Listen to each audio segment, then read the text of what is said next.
Today, I'm riding and reviewing the Royal Enfield Classic 350, and the big question is simple: is it actually worth your money?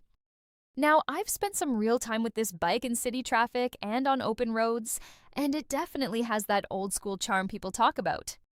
But it's not perfect, and that's where things get interesting.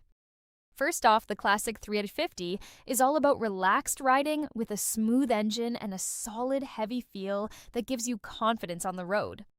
It's not built for speed, and if you're expecting a fast, aggressive machine, this isn't it. But if you enjoy cruising short weekend rides and that classic thump, it really delivers. The mileage is decent, the comfort is solid, and maintenance is fairly manageable for most riders. However, you should know that it can feel a bit heavy in tight city turns. So is it worth it? If you want a stylish, relaxed cruiser with heritage vibes, then yes, absolutely. But if you're chasing performance or speed, you might want to look elsewhere.